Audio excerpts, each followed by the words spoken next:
나무가 크고 튼튼하려고 하면 무엇보다도 뿌리가 깊게 내려야 합니다. 뿌리가 깊지 않으면 바람이 불 때 쓰러지게 되고 오랜 가뭄이 오게 되면 말라 죽게 됩니다. 그러나 뿌리가 깊이 뻗은 나무는 웬만한 폭풍에도 쓰러지지 않고 오랜 가뭄 속에서도 말라 죽지 않습니다.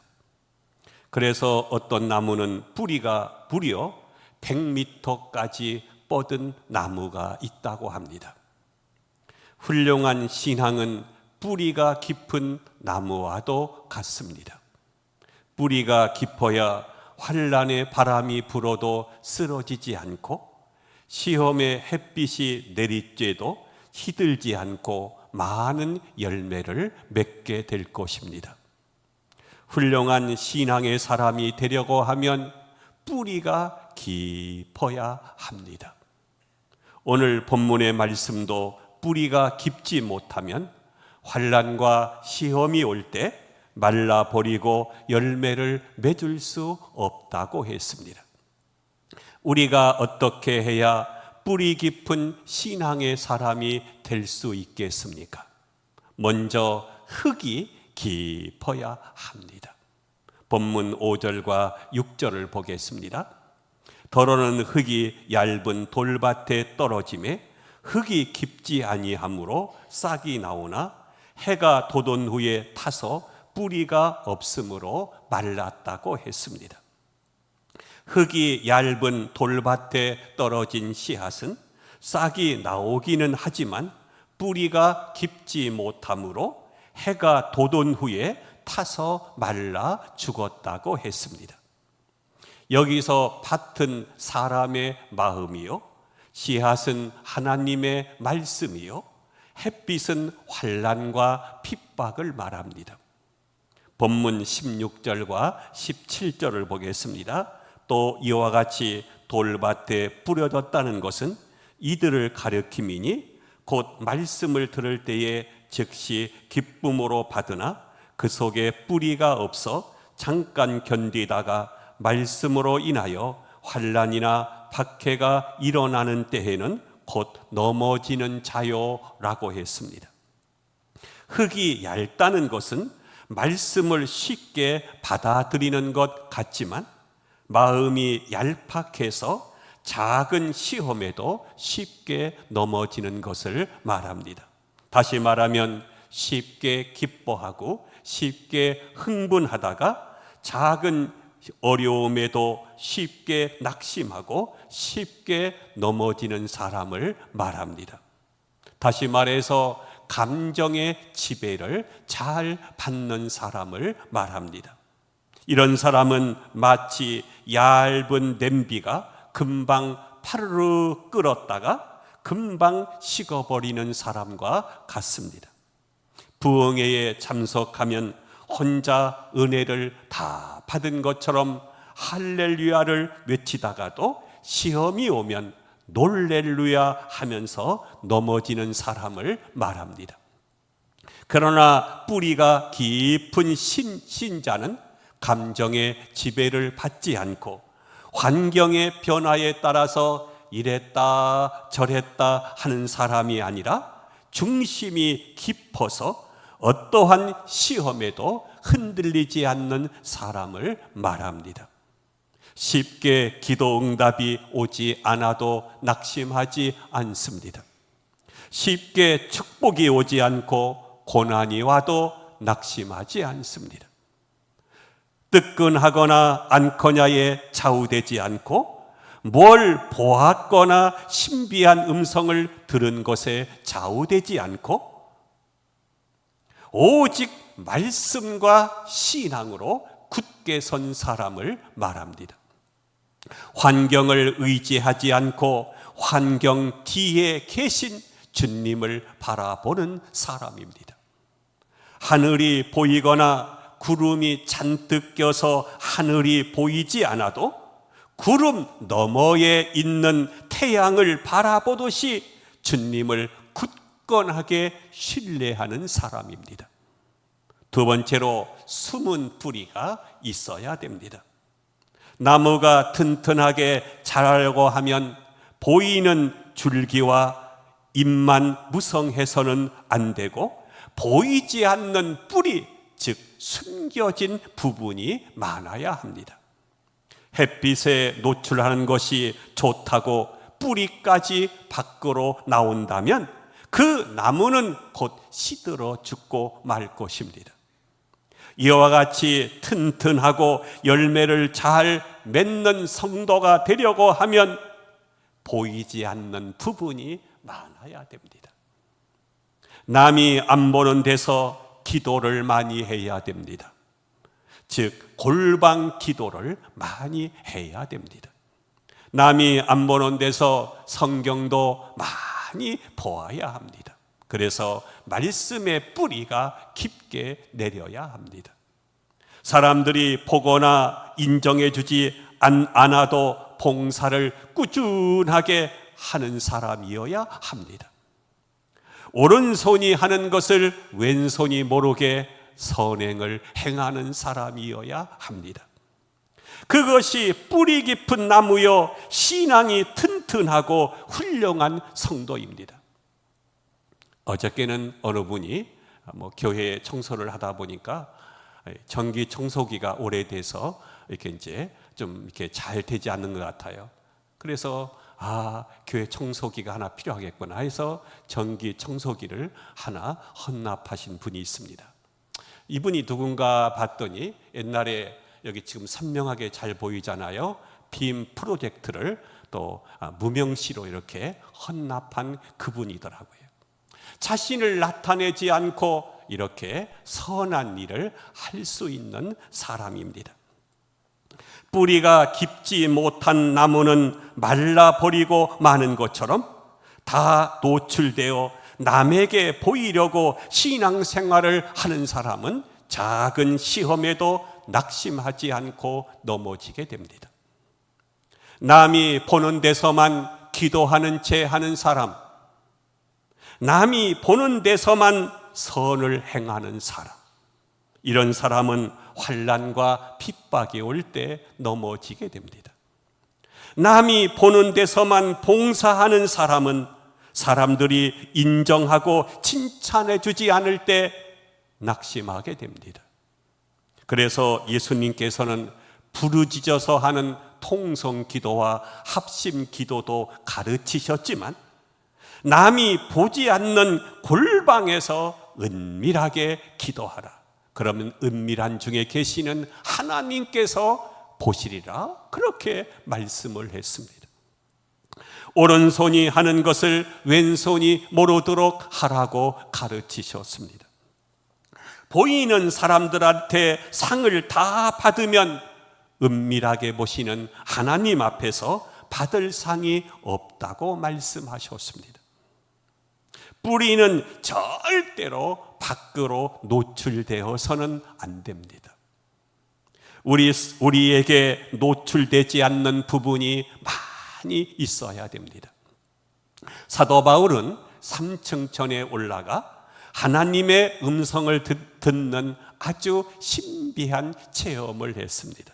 다시 말해서 그는 천국에 갔다 오는 체험을 한 것입니다. 그런데 이것을 14년 동안이나 숨겼다고 했습니다. 부득이 그것을 14년 후에 말하면서 3인칭을 써서 자기를 감췄습니다. 고린도후서 12장 2절을 보겠습니다. 내가 그리스도 안에 있는 한 사람을 아노니 그는 14년 전에 셋째 하늘에 이끌려 간 자라. 그가 몸 안에 있었는지 몸 밖에 있었는지 나는 모르거니와 하나님은 아시느니라. 바울은 자기가 셋째 하늘 즉 천국에 올라갔는데도 내가 그리스도 안에 있는 한 사람을 안다고 하면서 다른 사람의 체험을 이야기하는 것처럼 간증하고 있습니다. 그리고 자기라고 하는 말을 빼고 그가 그랬어요. 그가 다른 사람 말하는 것처럼 그가 몸 안에 있었는지 몸 밖에 있었는지 모르겠다고 하면서 자기를 그가라고 부르고 있습니다. 자기를 깊숙이 숨어서 자랑하지 않았습니다. 과연 뿌리가 깊은 사람임을 알 수가 있습니다. 요즘 천국 갔다 왔다고 간증하는 사람들이 우리나라만 해도 얼마나 많습니까? 그런데 보면 다 내가 천국에 갔는데 입에 침이 마르도록 자기를 자랑하고 있습니다. 그러나 바울은 천국에 가서 말로 표현할 수 없는 신비한 말을 들었지만 그것을 14년 동안이나 숨긴 것입니다. 다시 고린도후서 12장 4절을 보겠습니다. 그가 낙원으로 이끌려가서 말로 표현할 수 없는 말을 들었으나 사람이 감히 이르지 못할 말이로다. 그가 낙원 즉 천국에 갔는데 얼마나 신비한지 인간의 말로 표현할 수 없고 사람이 감히 이르지 못할 말이라고 했습니다. 어떻게 천국을 인간의 말로 다 표현할 수가 있겠습니까? 그래서 그는 14년 동안 말하지 않은 것입니다. 참으로 뿌리가 깊은 사람입니다. 이사야 38장에 보면 히스기야 왕이 병들어 죽게 되었을 때에 하나님께 눈물로 기도해서 15년 동안 생명을 연장받고 아수르 나라의 침략에도 나라를 구한 왕입니다.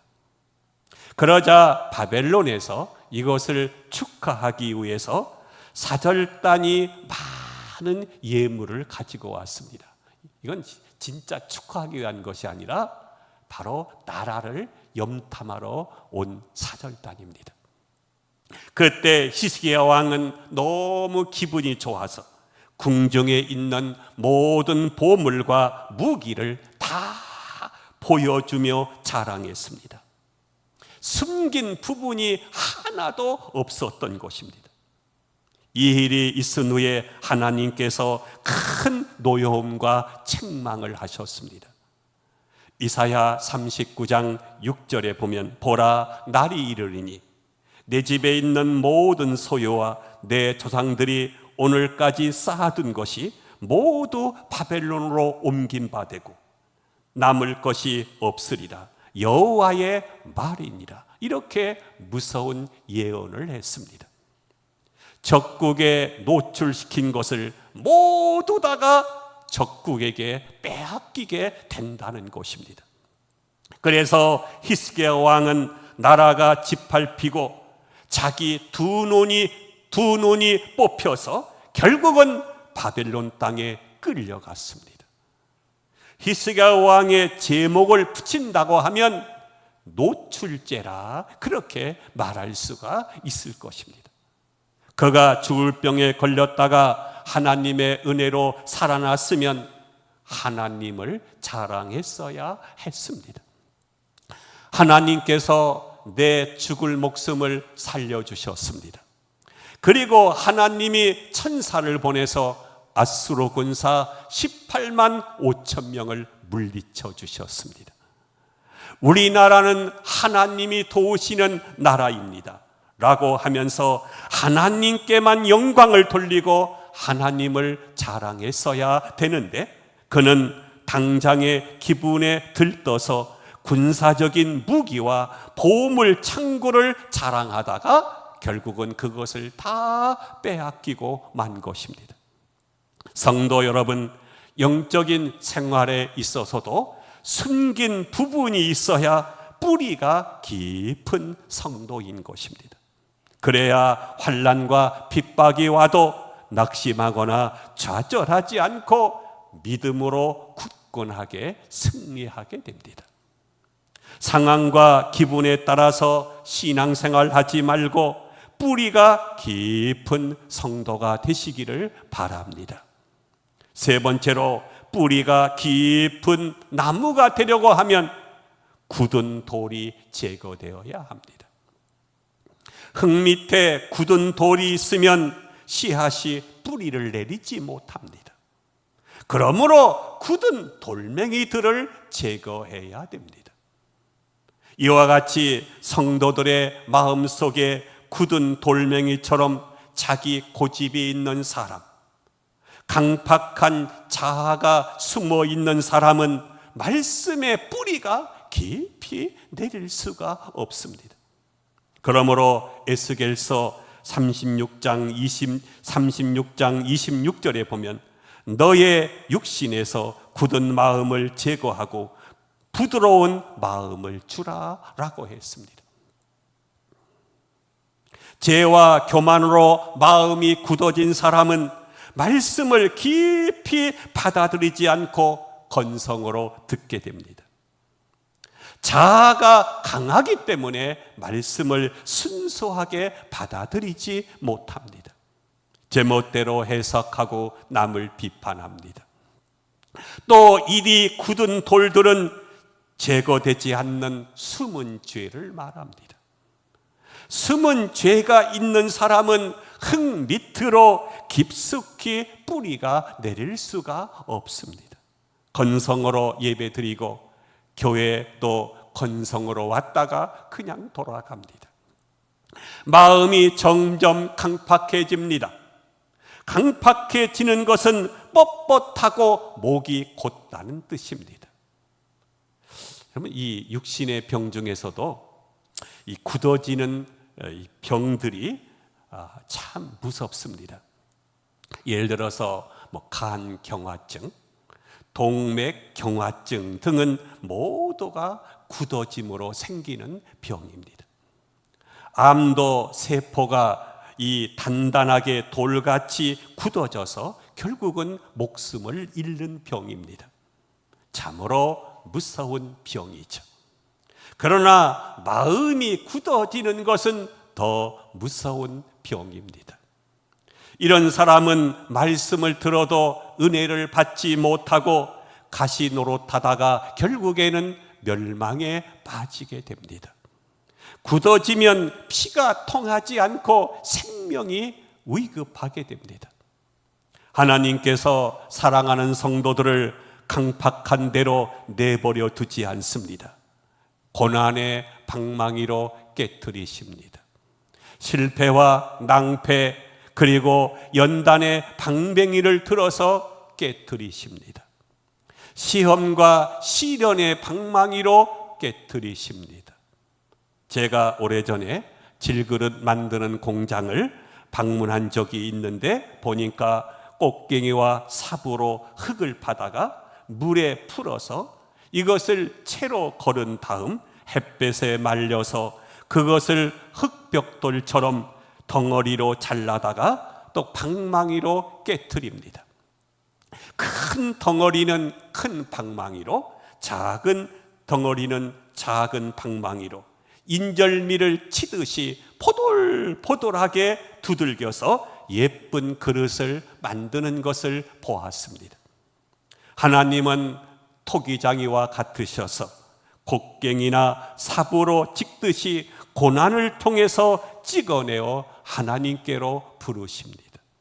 그런 다음에 아직과 교만으로 꽉 찬 자아를 고난의 방망이로 깨트리십니다. 실패와 낭패를 통해서 깨트리십니다.